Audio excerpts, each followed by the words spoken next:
What's up, guys? It's Messed Up Swede. Right now I'm checking out another Holland Crime Boulevard video.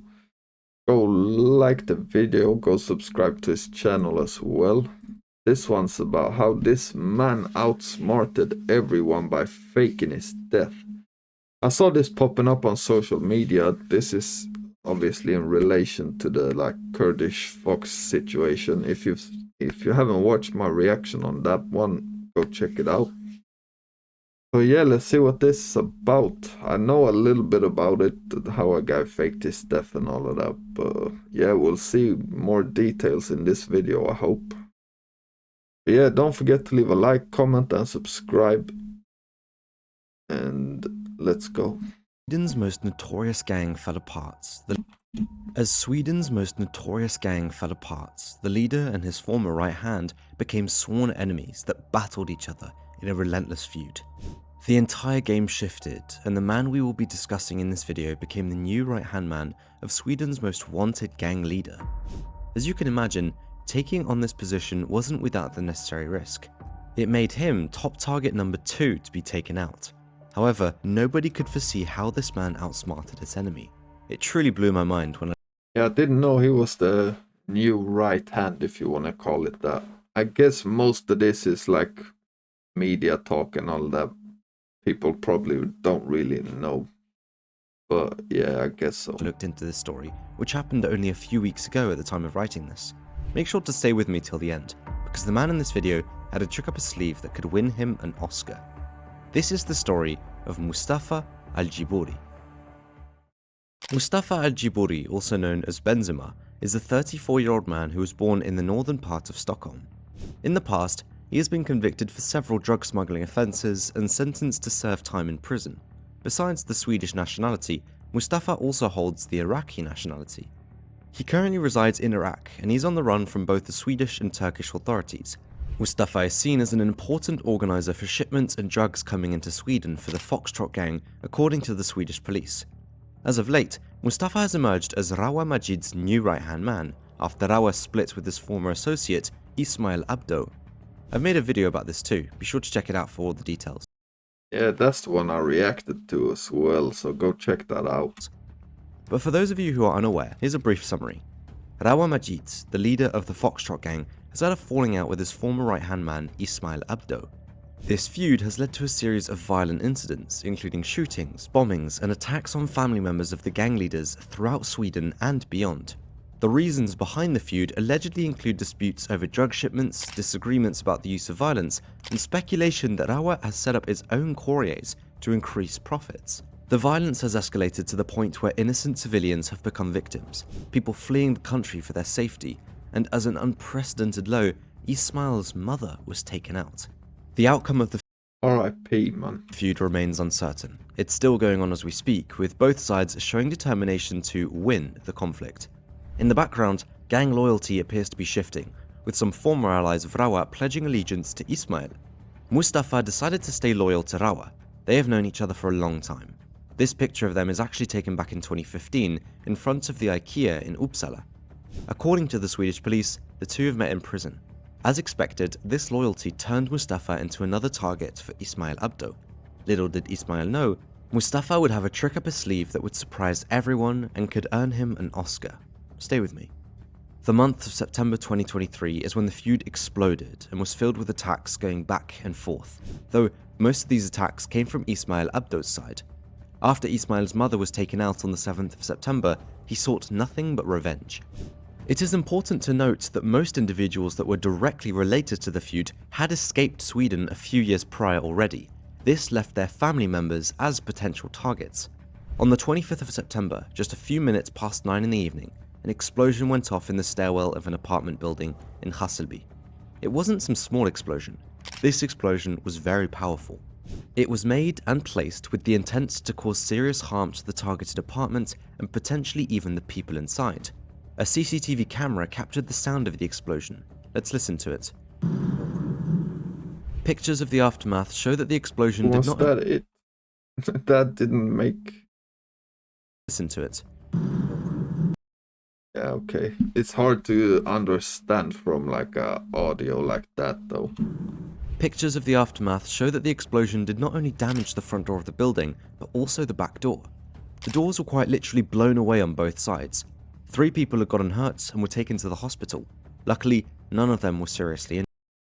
Yeah, I would say it's still crazy how, like, it's still not a lot of the times with these bombs that people do get seriously injured or even die. But yeah, we saw it like a month ago, obviously, where a like 24-year-old woman died, RIP. But yeah, it's kind of surprising how more people haven't died from these explosions though.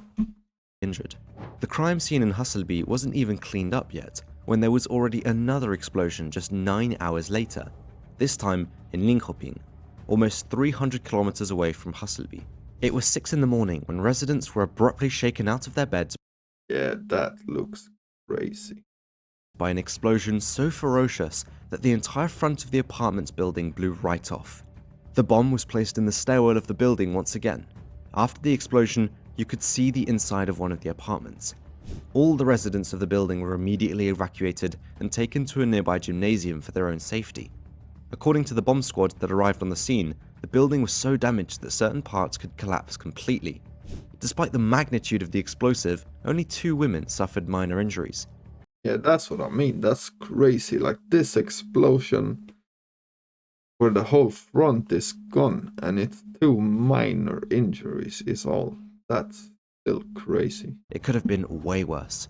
Local Linköping police officer Ann-Christine Reinström could not yet confirm that the attack was directly related to the Foxtrot gang feud and said, "We can only determine that there is an ongoing national as well as international conflict. It's no longer limited to the big cities, but the smaller cities of Sweden are affected as well." Despite the area frequently being surveyed by police cars, drones and fixed cameras, that an incident like this could have happened disappointed all the residents. What these attacks had to do with each other and Mustafa? Well, contrary to what police officer Ann-Christine said, various news outlets stated that it did have something to do with the feud and Mustafa specifically. Both addresses were linked to him. The address in Hässelby was linked to a woman close to Mustafa, and the address in Linköping was linked to a family. One of the best movies of the century. Yeah, that's crazy still. All of them are like abroad in different countries, but their families are getting hit up over here in Sweden. Yeah, man. I don't know what you would do if you were in that situation. And I'm guessing as well it's not as easy as just get them out the country, because I would guess parents and relatives could be stubborn with like not wanting to do that because of you, if you get what I mean. Of Mustafa. An 18-year-old suspect was arrested for the attack shortly after it happened. After spending the night in jail, he was interrogated the next morning. During the interrogation, he did not specify if, why, or for whom he carried out the attack. The streets knew the answer to those questions, though. September 2023 was marked as the worst month for shootings since 2016. Most of all the attacks being attributed to the Foxtrot feud. During all the explosions and shootings, 11 people lost their lives, some of which were innocent civilians. Yeah, RIP to all of them. Another painful detail is that, in just a 12-hour time frame, there were 3 people who fell victim to the violence. Meanwhile, the aggressors behind most of these attacks remained safely at bay outside the borders of Sweden. Therefore, the attacks that occurred back on Swedish soil were often aimed at associates or relatives of the key players Ismail, Rawa, and Mustafa. As I have said earlier, after Ismail's mother fell victim to the feud, he sought his revenge. He wanted Rawa and Mustafa's heads. Too bad for Ismail that the last one mentioned had a plan that would blow everyone's mind. Ismail couldn't get to Rawa as he was allegedly hiding in Iran, making him shift his focus on Mustafa. Word on the street was that he had put a price on Mustafa's head and was actively seeking people who could fulfill the job for him. The price was allegedly $1 million. Here's where it gets absolutely insane, so pay attention. The rumor of Ismail wanting to take out Mustafa started to spread around, even though it was no surprise, of course. It was obvious that in this feud, everyone from the opposite side was a target and a potential victim.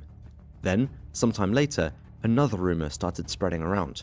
Mustafa was successfully taken out in Iraq by rogue police or hitters that were hired by Ismail.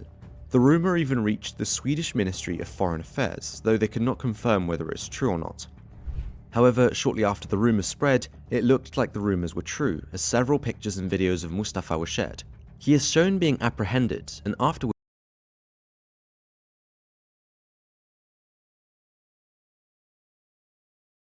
shown as if he fell the victim to a shooting while seated in a car.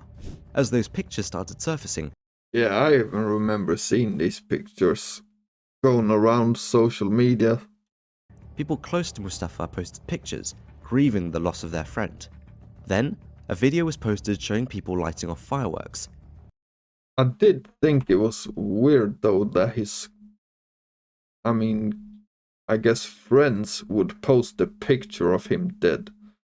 Because that seems kinda mad. Loss of their friend. Then, a video was posted showing people lighting off fireworks. These were allegedly by Ismail's men, celebrating that Mustafa had been taken out. Oh, Ismail paid the $1 million rewards and was under the impression that he did some serious damage to Rawa Majid and his Foxtrot gang. But no one could have thought what actually had happened. They were in for a shock, because little did they know. Foxtrot gang affiliate and rapper 50 posted a message on his Instagram story stating, "Hello folks, an important announcement to the public. Today, at 8 o'clock, I will have an Instagram live you don't want to miss. I will bring with me a very special guest."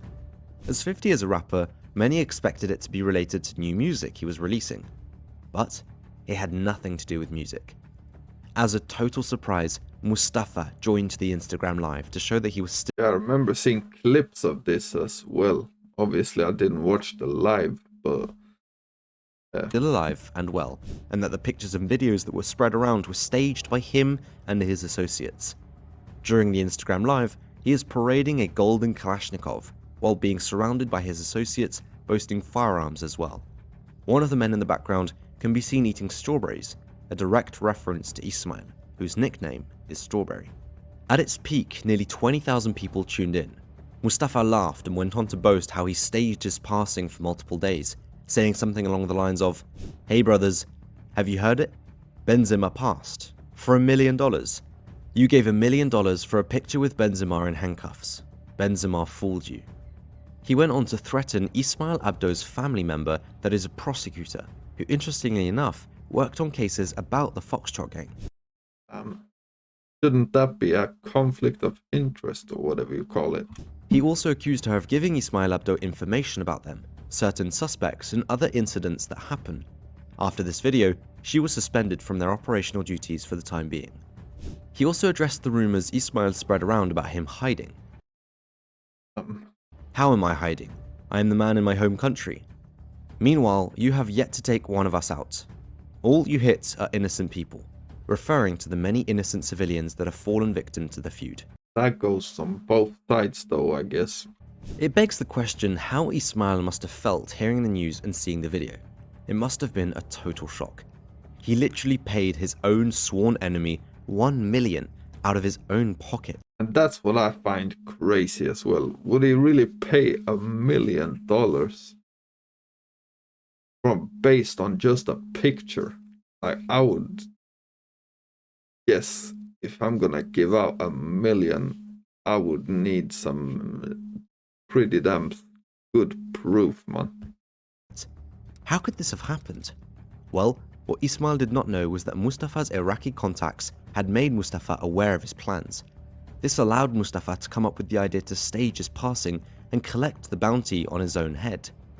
After seeing Mustafa being captured, Ismail allegedly paid $500,000. After seeing the video of Mustafa taken out in the car, he paid another $500,000. Mustafa in turn can be seen flexing the money and saying, "I will donate half to charity and the other half I will use Yeah, that's insane. for my soldiers to go after you." A very intriguing statement. After Rawa Majid, Mustafa is the second top target to take out for Ismail. He thought he already did that, but unfortunately for him, Mustafa was too smart this time around. Ismail will most likely only be more determined to get it right a second time around. However, Mustafa will now also have plenty of motivation and money to go after Ismail. We can only wait and see how this will unfold. If you are just as curious as I am, or maybe even more, be sure to hit that Yeah, this conflict is crazy, man. It's literally like a movie, man. That's the crazy part.